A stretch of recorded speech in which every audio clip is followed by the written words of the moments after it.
Recording. We have Ben DiNardo here, who is a lifelong Beaver County passionate about data-driven solutions coupled with transformational relationships to address our community's most pressing needs.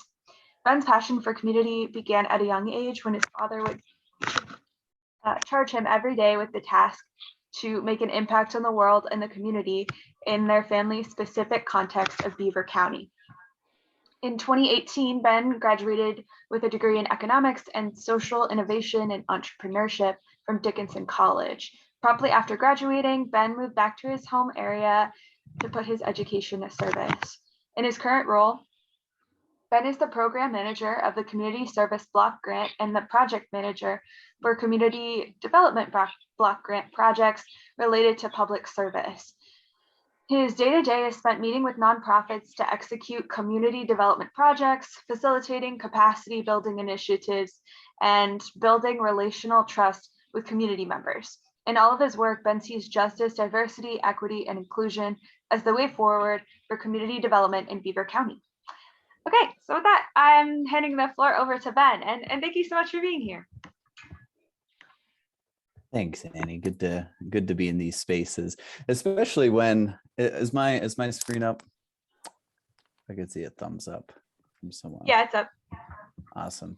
No, it's just good to be in these spaces, and I think these convening spaces are really encouraging for me. So, especially in these times of social dislocation, right? Not just with the pandemic, but really, I think in the 21st century with technology and how that can really, distance us. And so just really grateful for convening spaces like this. So anyways, my hope really for the time is just for, not necessarily to offer answers, but maybe to offer some energy and offer relationship and collaboration too. So Annie already gave a short introduction, but I always say, my name is Ben DiNardo. I'm here, and tuning in from Beaver County, which is Osage land, really, traditionally, and want to give that dignity there, but also want to give dignity to the context in which the roots of Beaver County that I grew up in. So and talking about something as community impact work is something I deeply care about. And then, talking about it in a place that I deeply care about of Beaver County. So it's just good to be here. But I think, I have some relationships here are new, and some I've known for a bit. So it's good to continue to connect. But yeah, let's hop in. The topic today that I want to talk about is communal trust, right? So thinking of this interpersonal thing that we talk about, but how that relates to our social ills and our social realities today. So I'd like to explore this question together, really putting an onus on, communal responsibility and neglecting quick answers to some of these perplexing questions. I think we all know, if we're working within these community sorts of settings, that questions of community are to be treated with deep care to discover new revelations, because we're talking about real people in real places, right? These, whether decisions made by, leaders or decisions that we may be making on a community development sort of ground up level or in nonprofit institutions, they affect real lives. And so we need to, sort of have that care and attentiveness with it. But I think trust today is, for better or worse, the most precious commodity within our economy. So we as humans, right, we flock towards trust. We move towards it. That's why we pick our careers, where we live. But also at its best, trust can build partnerships, which can bear fruit for something that I'm passionate about: ground up, sustainable community development. So for sustained healthy communities, for sustained local economies, and for wholeness as a community, trust is needed really as the fabric that holds everything together. And to be frank, I think I learned more about communal trust the most from living in the small town of Rochester, Rochester, Pennsylvania, where I grew up. And where I still spend most of my time today. And really, learning some things obviously in the classroom, but learning, some of those deep lessons from interpersonal relationships within the community. So to get us started today, and we can, use the chat function, and since we're kind of smaller too, we can unmute it if we want, but let's just use the chat function first. If you all know how to do that, it's just the sort of chat bar. It has a little bubble, it says chat, and we're just, getting our minds going. What is a word that you think of? What is something that you think of when you hear the word trust? So go ahead and think of, maybe you can think of a relationship in your life, or place that you call home, maybe a group that you're a part of. What do you think of when you hear the word trust? So go ahead and put it in the chat box. What do you think of when you hear the word trust? Complex. Yeah, thanks, Joanne. Right, knowing that we all come interpersonally with a potential history or opinions or thoughts, or and a lot of that can be complex. Someone that cares, yeah. Relationships, kind of knowing that, yeah, with those relationships, yeah, having to know one person's intentions, right, as we're talking about someone that cares. So really wanting us to, just think about too, some of the sensory things, what does trust, look like to us, or feel like, or smell like, so that we can really embody this for the sake of social impact, right? Wendell Berry, who we'll talk a little bit about later. I absolutely love Wendell Berry. He's been very influential in my way of thinking about community. And he says topics of trust aren't usually highly regarded as important within academia or necessarily by scientists. But sometimes there are things that trust is something that cannot always be taught in the university. I think thankfully now we're seeing a kind of a resurgence of data, of research upon trust. And so that is going to be super helpful and foundational to our conversation too today. So, a part of this too is talking about our specific contexts, and as we talk about our context, wanting to give life to this conversation. And really what I mean by giving life to the conversation is that I think sometimes we can easily sterilize our conversations and the implications of community solutions, and kind of distilling them down to simply sciences or simply data without truly reflecting our humanity. Just a reminder, as I said prior, that trust is between real people and organizations. It's a complex sort of thing that takes time, maybe even years to, actually bridge a partnership that was not there before.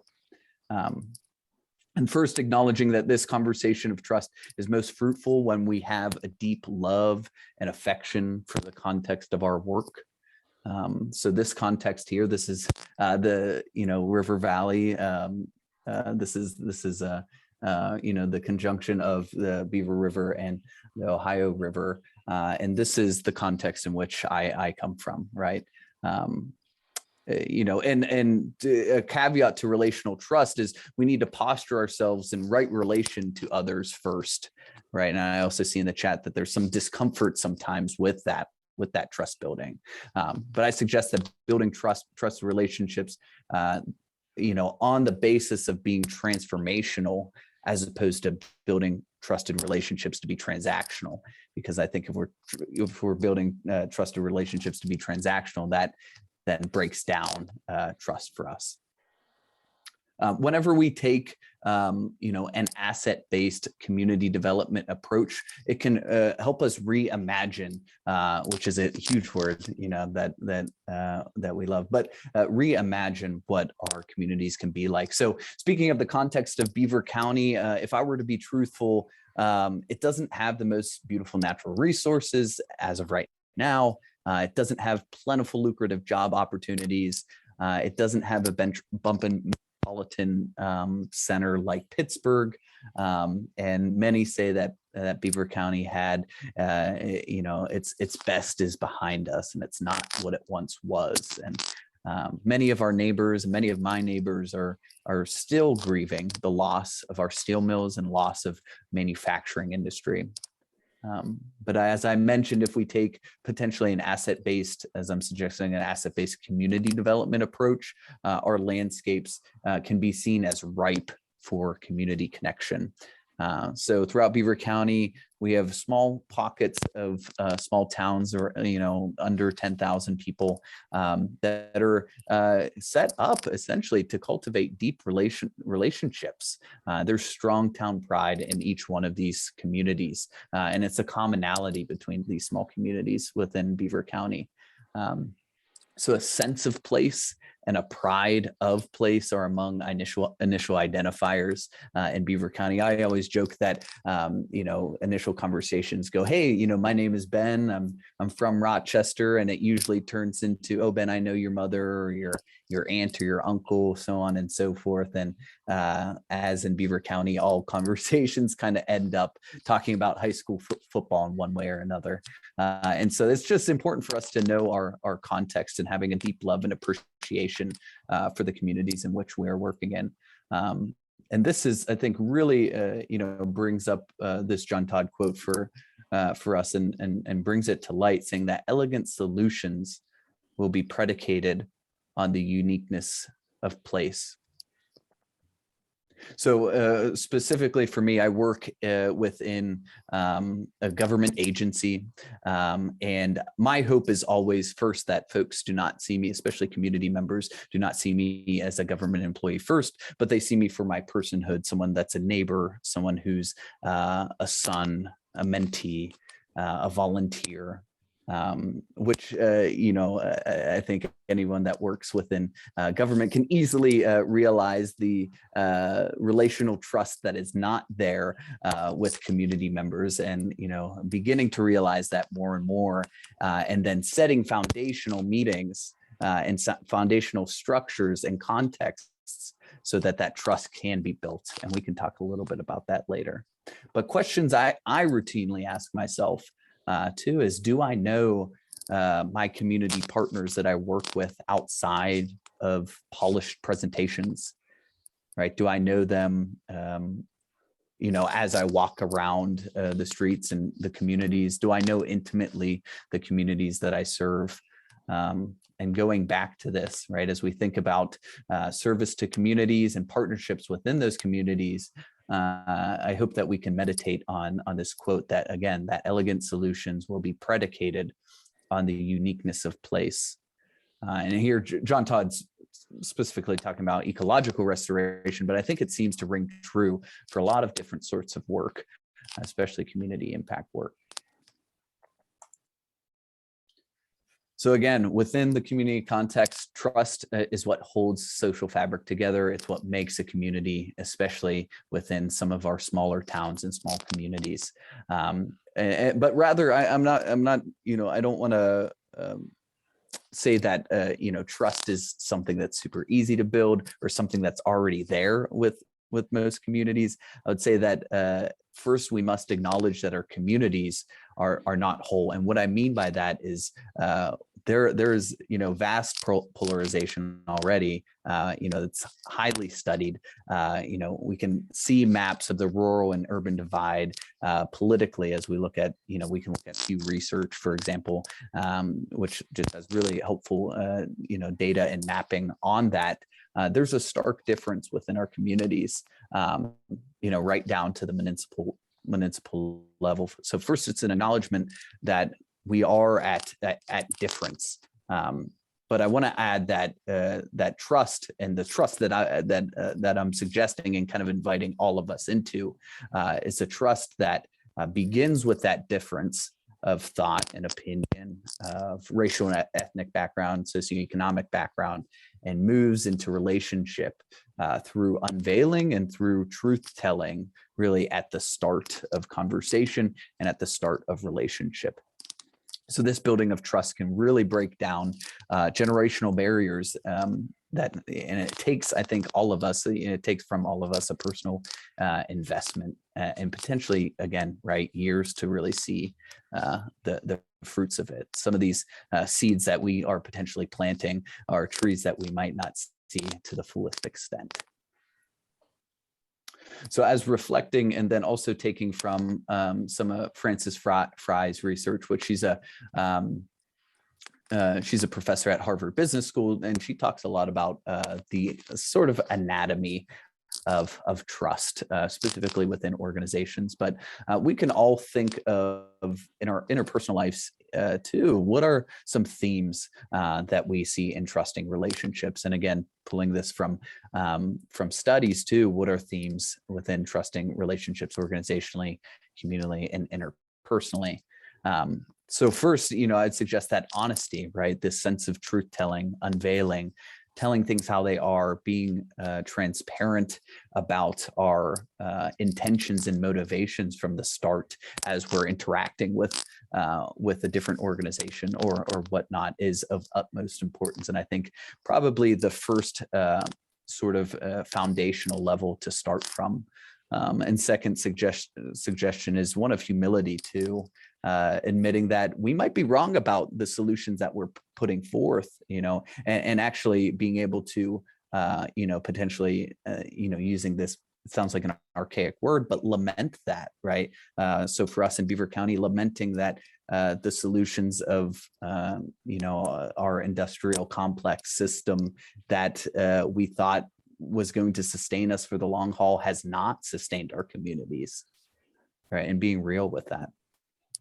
And then lastly, proximity. Again, a very kind of an interesting thing to do right now, but I think these convening spaces are helpful for that.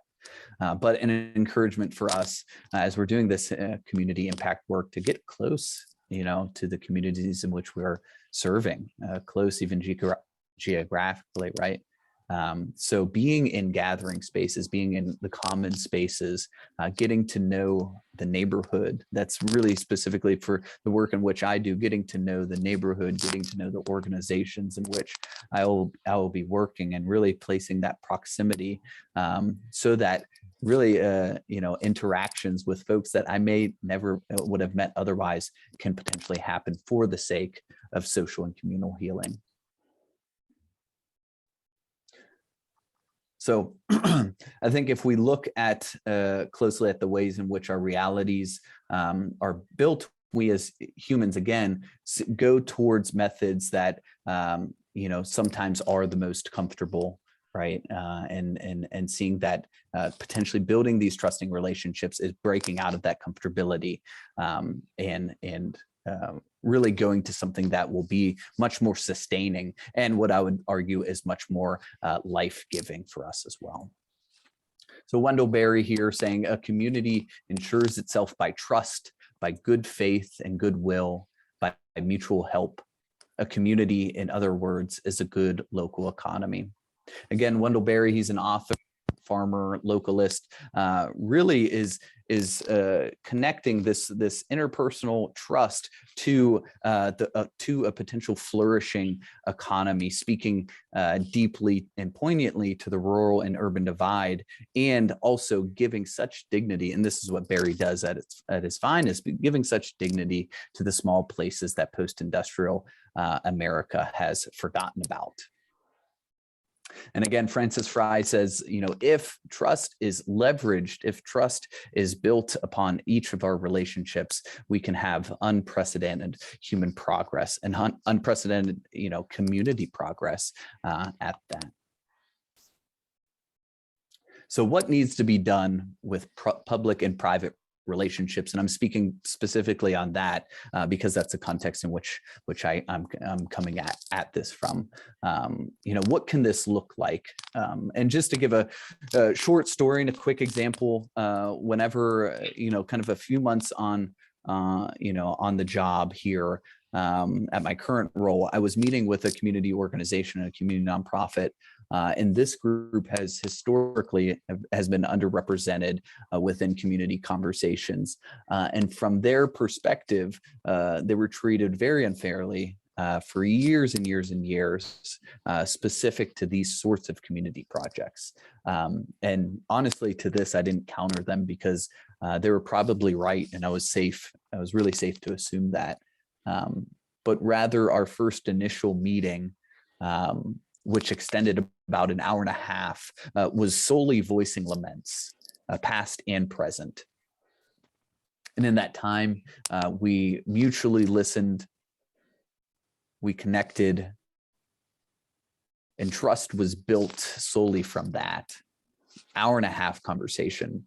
And I'm just really wanting to point that out, because I think if we miss those conversations, if we miss those laments that are being voiced, if we don't listen to those, that there are potential healing points that can be missed.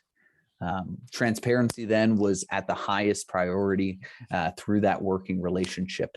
And from a public perspective, really pressing and asking folks within, my organization and folks within, even higher leadership positions and elected officials, are our public leaders and public servants ready to do just that, to put egos aside, to listen well, to be humble, and to build trust for the end of communal transformation.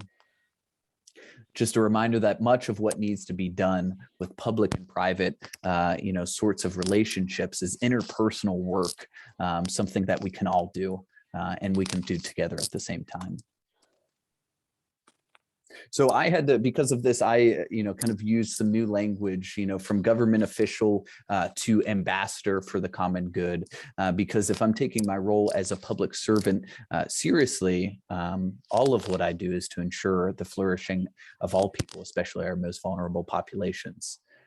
So knowing that the public and common good comes from shared resources, collaboration, equity, and justice, these are the end in which we ought to be seeking. So this image specifically comes from the Neuro Leadership Institute.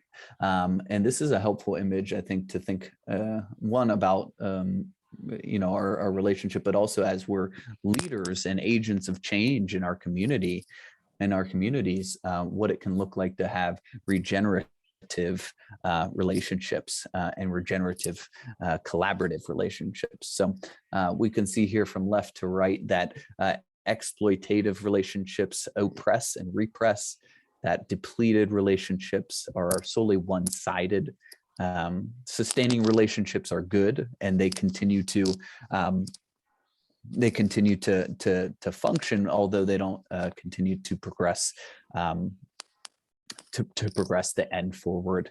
And then lastly, regenerative relationships built on and upon mutual trust can propel whole communities forward.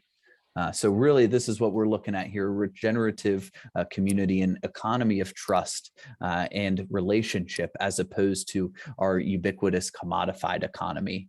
So, I hope that we can rethink our value system, because the beauty of trust is that it's regenerative, right? Trust begets trust, and trust builds partnership as opposed to building competition and divisiveness. So how do we continue to do this, right? What are some questions that we can be asking? What are some steps that we can take, potentially even tomorrow? As I said, this is beyond Zoom calls. This is beyond meetings. It's interacting with the rhythms of a neighborhood. It's interacting with the rhythms of a community. It's walking the sidewalks.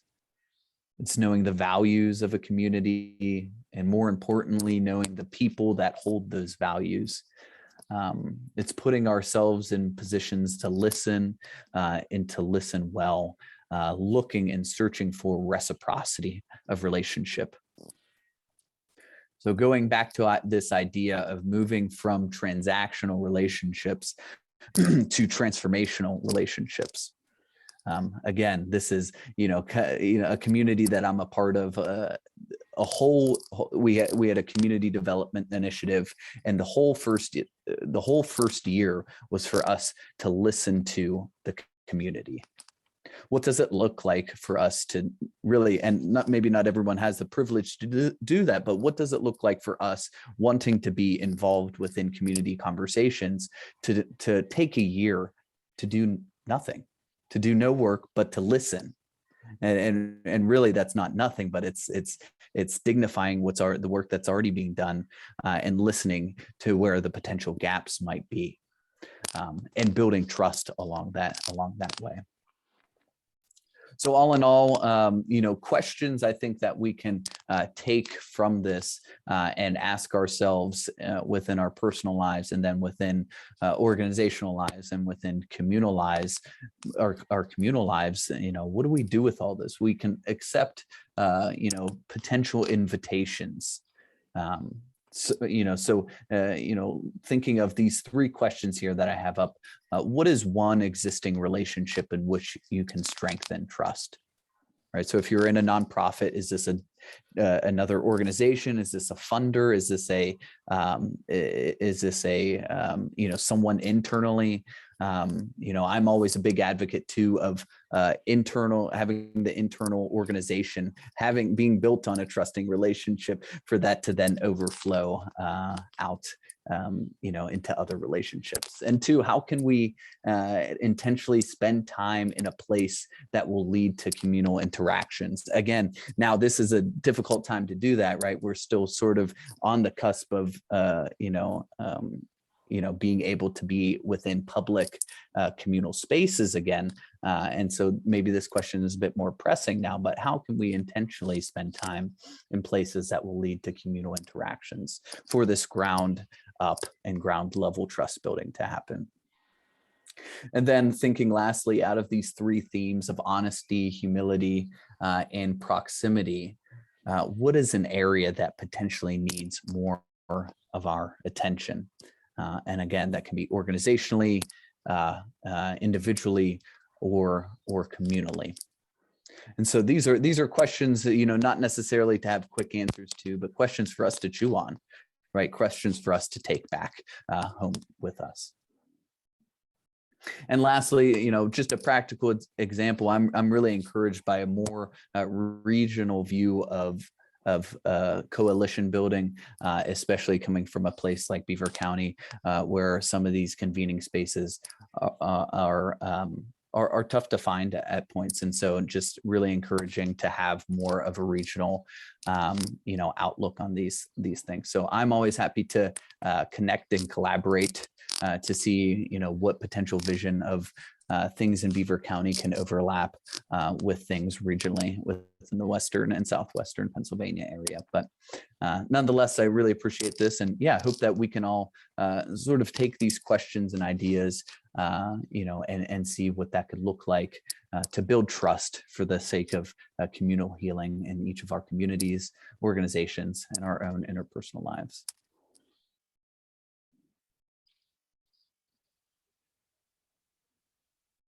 Thanks, folks.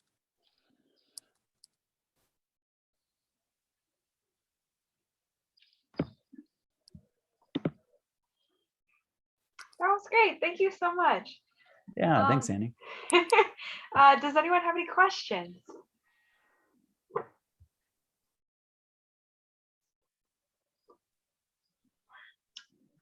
Okay, I have a question. I was wondering, in your experience, I saw someone unmuted. Is that? That was me. Go ahead, Annie. I was just wondering, I would love to hear more examples of, in your experience, how, the thing that stuck out to me the most was how you talked about being involved in the rhythm of the community. I was wondering, if you had any examples of a time when that was successful for you, and what it looked like. Yeah, for sure.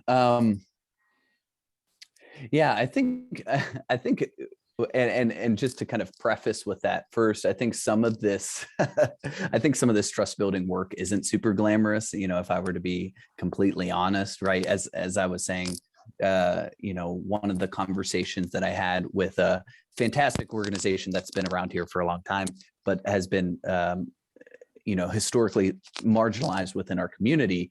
That first session was tough, right? And I was within their home space too, and being within their community, and you know, I think kind of just sitting, like, more sometimes what I'm, you know, kind of eliciting whenever I say, you know, responding to the rhythms or listening to the rhythms of a neighborhood is really kind of sitting there in that discomfort that can be present at times. So that's you know, that's something that's there currently. Another group that I'm a part of, actually monthly, we do a lot of community development initiatives, but monthly we actually simply take walks around the community of Beaver Falls. And this seems very simple and ground level, but we take walks around Beaver Falls with no certain agenda kind of that's driving us. The only agenda is to potentially create relationships. And so out of those relationships, really having, as I said, a deep listening, and out of that, new nonprofits were formed. There's a housing nonprofit that was formed solely from this year of listening, of saying, what are our community members experiencing? What are their values? Okay, home ownership is a potential value. The lack of affordable housing is also something that we're hearing, though, as well. And then seeing that gap and where people want to be and saying, okay, is this a potential space for us to step into?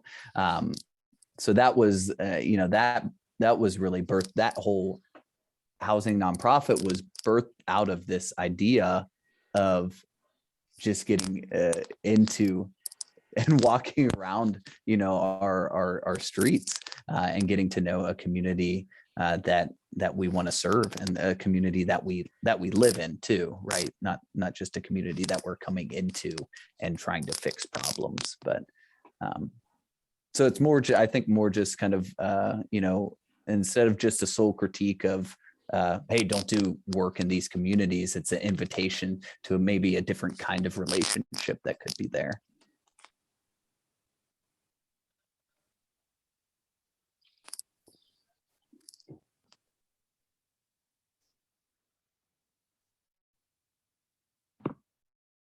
Joanne, did you have a question? I don't have a question. And I'm the one that typed in the chat, trust allows discomfort.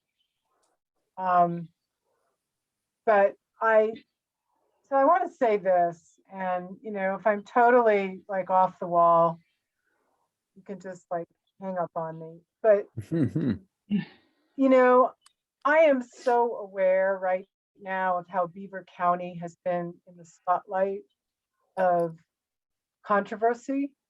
And so, first of all, I want to say, Ben, I really applaud you for stepping into this conversation.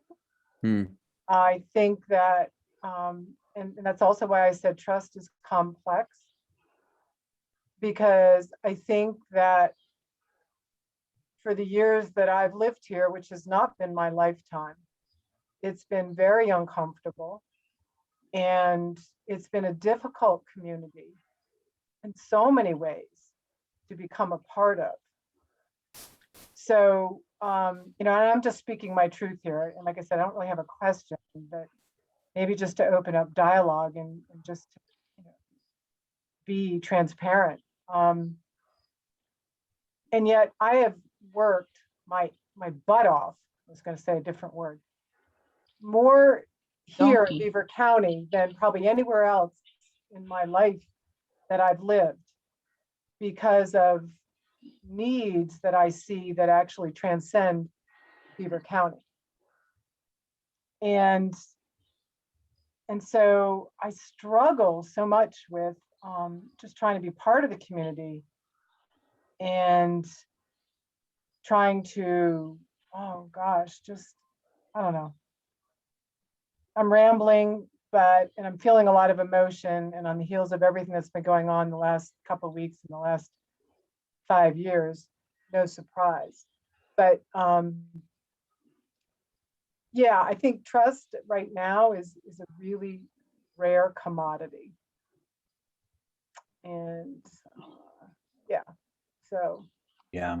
And I don't want to sometimes these and my intention is never to sort of conflate these words, right? Like I think a lot of the time in our sort of civil discourse or public discourse, we talk about unity and we kind of conflate this word of unity, which it's like, what, we don't even know what it means then at the end of the day, you know, and I can go on and on that, but I never want to conflate this word trust either. And, you know, I think I obviously can't speak for all of Beaver County, Joanne, but I mean, hearing your perspective from someone that's a third generation Beaver County in, right, is like I mourn that, right, for folks that have a vested interest and an interest to see our community flourish, and it for them to be hard to find a place within Beaver County, I think is a huge issue. And I think even someone as being from Beaver County, again, third generational Beaver County, and I find myself as an outsider within Beaver County. Yeah, so building, I think it starts, I think for us to be hopeful though, right? Like this is a step towards it.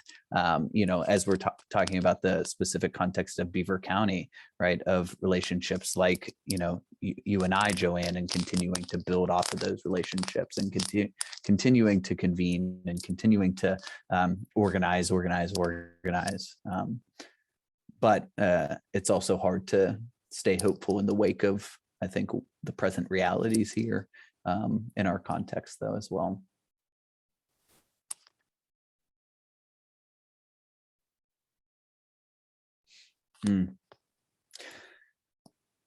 David and Beth, that's a great question. How do you get community members to move from an individualistic track to a common good approach when views are so ingrained and based on false information?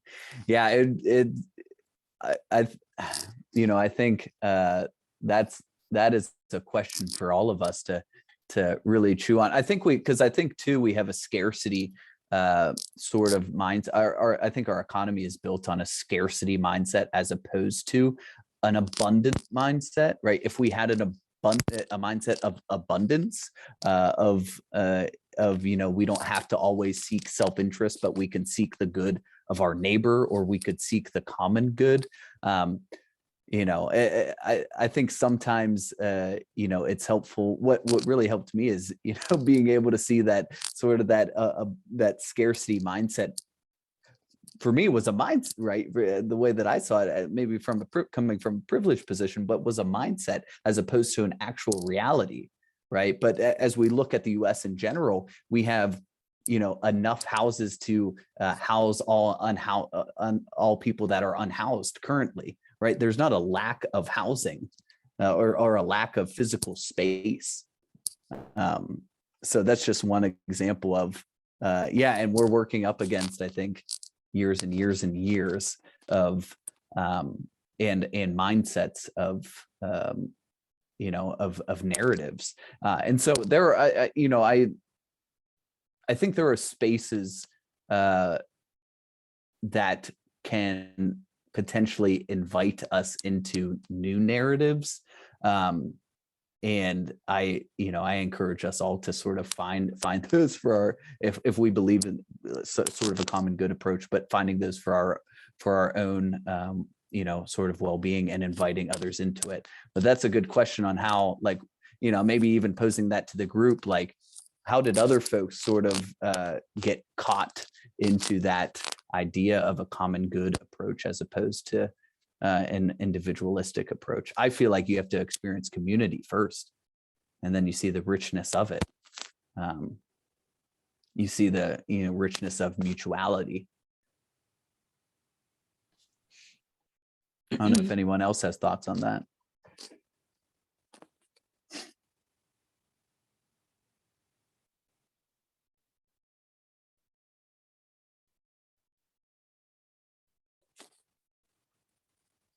Found it helpful to find and form strong relationships with informal leaders. Yeah. Yeah. And I think in particular for me, it was helpful to learn from other sorts of communities, right? So I was able to, visit, there's a specific community in Georgia, right around Americus, Georgia, called Koinonia Farm. And they are a sustainable agriculture farm, but also a communal living farm. And I got to experience that community and the richness of that. And that's what attracted me to a lot of these sorts of ideas. Sustainable community development, trusted relationships that cross social barriers that we have set up. So yeah, there are, and I have more ideas of like communities and formats that are out there that do this, but how to push against those narratives, I think, is a task. One, I think that we can all be agents of change within those conversations.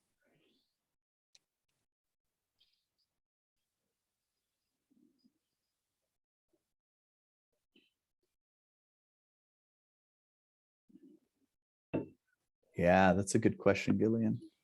I was wondering that sort of like thing too. I mean, it's been almost 2 years of like folks being like very physically divided from one another. Like we're on a virtual call right now, but I guess how do we transition to or away from things like polarization, which is kind of a hot word right now, but it's happening, to like healing, especially when there are still folks who like are more like ingrained. Like, yeah, I find it difficult to understand like when there's collective aversion to change, I guess is what I'm trying to say.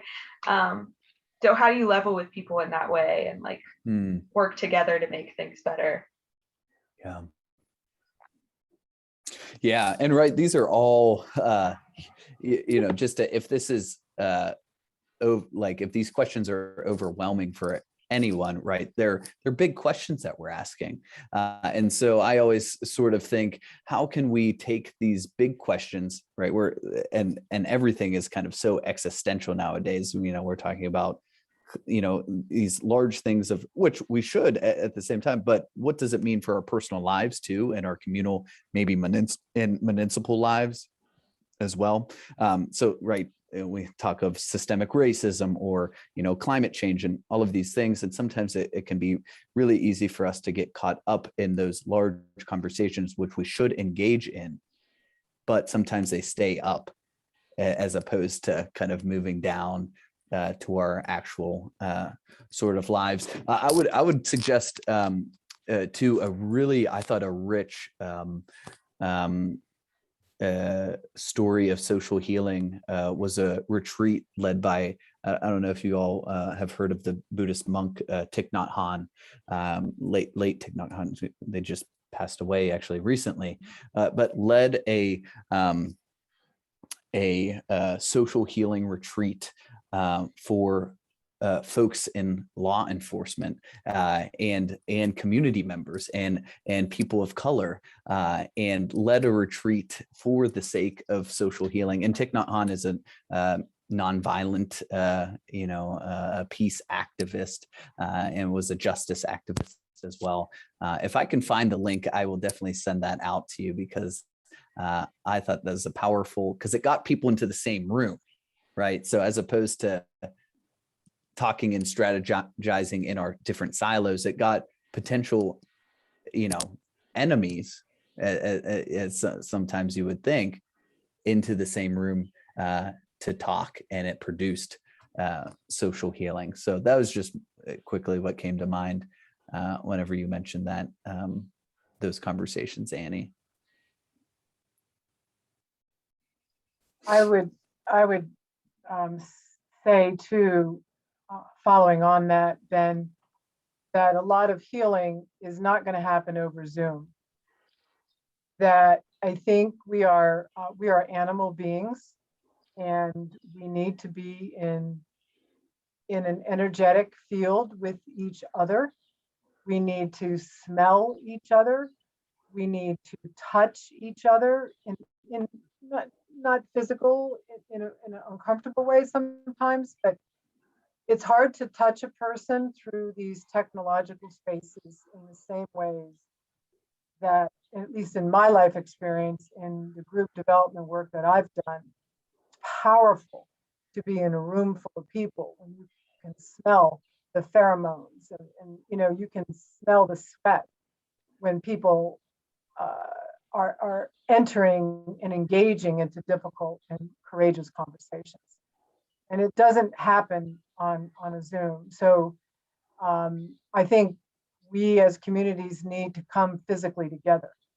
And it has been a challenging time through the pandemic and the separation, but that may have taught us how much more important and how important it is to really be in our physical presence.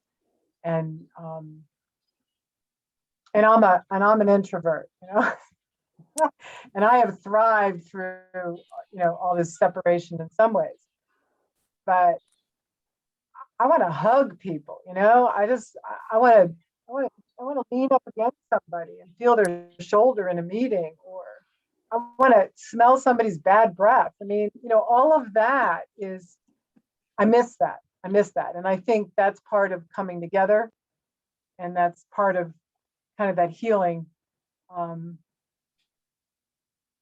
piece. Yeah. So. Yeah, I think that's huge. Two other questions that kind of came to mind, kind of like follow-ups is, you know, because specifically in my context, I think of our political leaders, or, you know, as I think about community and folks that are making decisions for or on behalf of our community, and, you know, what if, you know, as we're talking about social healing retreats or social healing convening spaces, what if people don't want to step into those spaces? What does that look like? You know, and you know, I think that's a question for us to ask. Typically, the approach that I take is then not doing it in a but for example, our county commissioners whom I work for, but also I'm a citizen under, I'm able to go to their public meetings, and, you know, that can potentially right there be a space of actual trust and challenge, right? And potential healing, and potential protest, right? All in one space. So there's I think a question there to ask too, if folks are not willing to come to those spaces and convene, what does that look like? Especially as I think about the different hierarchies of power within our communities, especially.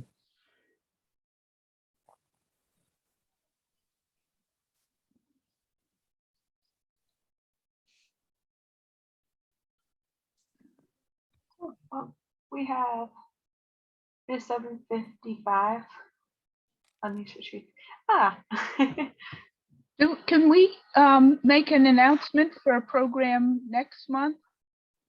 I don't think it conflicts, because Etta Albright is here from Reimagine Cambria and Blair counties.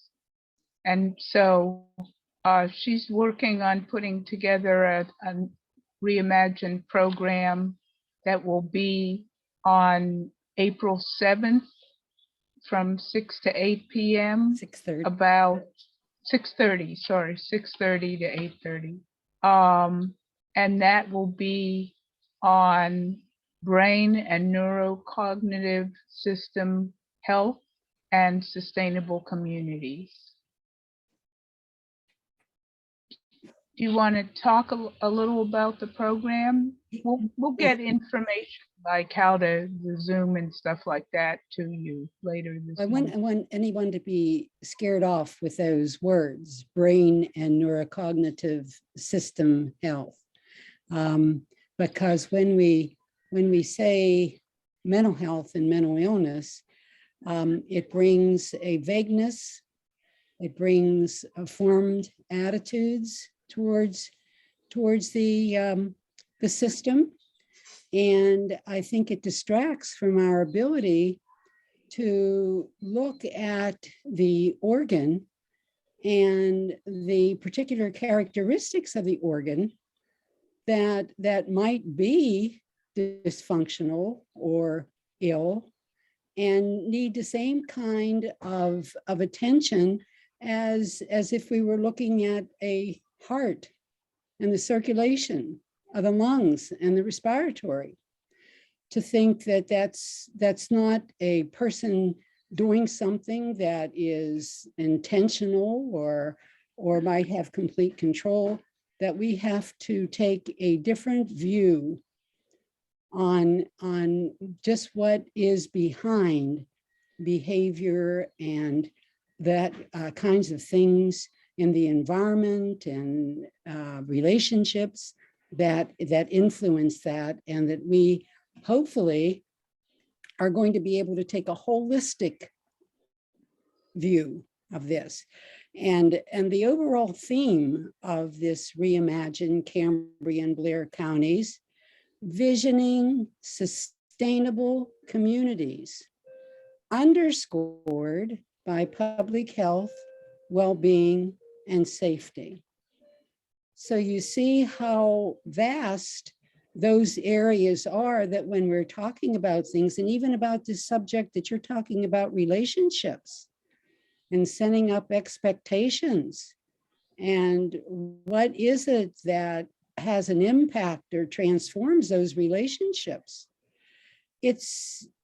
You have to really think about the person's senses, your own senses, what kind of messages you're giving people, what kind of messages you're receiving from people, what kind of influence the physical environment has on those kind of relationships and so forth and so on. So I'm hoping that's enough said to have you interested in joining us on April 7th from 6:30 to 8:30. We have some dynamic speakers that will be presenting. Dr. Nancy Michael. Yeah. From Notre Dame, who she is just chomping at the bit to talk about the need to integrate neuroscience into community. And then you're talking about the very things that I heard discussed. I was late getting into the meeting. There were some things going on, and I apologize for that. But the things that you were talking about, it's all related. It's all related to that human experience where you're sending signals, you're receiving signals, and there's no magic, and being more aware of it and to understand what role you're playing in it and what your expectations are and so forth. So thank you, Heather, for the opportunity to talk a little bit about that. Well, I didn't know you were coming tonight, but I'm glad you're here, and it's exactly a month before. Wonderful listening to your presenter here, because you have presented it in such a way to recognize that it's a work in progress. It's an unending work in progress. And so to be honest about your expectations and to what you have to work with, your resources. And when you were speaking, and the other woman that was speaking, I forget her, Joanne, did you say? She's not on screen at this time, but you have to look at things of common ground in a community, like a library.